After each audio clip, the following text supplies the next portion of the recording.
All right, listen up. I'm Frankie 5 Stories, and I'm going to give you the lowdown on the 5 freshest and the 5 biggest nationwide stories from today, June 1st, 2025. Let's dive in. On the eve of Istanbul peace talks, Ukraine sent a swarm of drones and missiles deep into Russia, blowing up 40 nuclear-capable bombers parked in Siberia.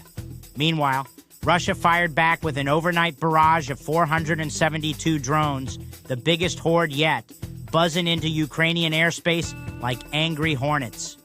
And just for extra chaos, some wise guy blew up a highway bridge over a passenger train in Bryansk, killing 7 and wounding 69. Mum's the word, but we can guess who's responsible. Through all the fireworks, Ukrainian Defense Chief Umarov's hopping on a jet to sit face-to-face with the Russians in Istanbul. But between blowtorching bombers and raining drones, that peace talk's looking as shaky as a 2-bit informant sweating in the hot seat. So Paris goes nuts after PSG dusts Inter Milan 5-0 in the Champions League final, right? Thousands pack the Champs-Élysées, popping bottles, chanting Allez Paris. But then a bunch of knuckleheads turn it into a bona fide riot. Mobsters trash bus shelters, torch over 200 cars, and pelt riot cops with bottles and mortar jets, prompting tear gas and water cannons. Cops nab over 500 misfits, 491 in Paris alone. Meanwhile, tragedy strikes. A 23-year-old on a scooter in Paris gets creamed by a car, and a 17-year-old kid catches a fatal stab wound out in Dax. Almost 200 folks end up injured, some seriously, while cops and firefighters count bruises from flying debris. Paris Police Prefect Laurent Nunez throws a salute to his 5,400-strong crew for quelling the chaos, but he's crystal clear. We ain't letting these jabronis ruin a victory. It's early dawn in Rafah, Gaza, and folks are lining up at a U.S. and Israeli-backed aid center run by the Gaza Humanitarian Foundation. Out of nowhere, Hamas's health ministry kicks up a storm, reporting that 31 Palestinians got gunned down by Israeli forces as they approached for food and medicine. Claims based on morgue counts and witness reports of tanks blasting into crowds. But hold the cannoli. Israel's military snapped back that they did not fire at civilians while they were near or within the aid site, and say they're combing through intel to prove it.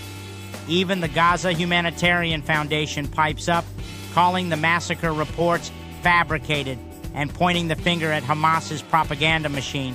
Witnesses on the ground, though, swear they saw tank barrels pivot, then heard the rat-a-tat of bullets ripping through the crowd, leaving over 120 wounded and bodies strewn near the distribution point. Now both sides accuse each other of lies, while innocents pay the price.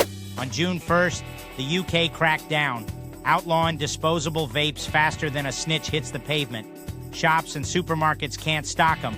Only rechargeable rigs remain legal. Retailers caught selling disposables face a $200 slap on the wrist, repeat offenses, unlimited fines, or even doing time.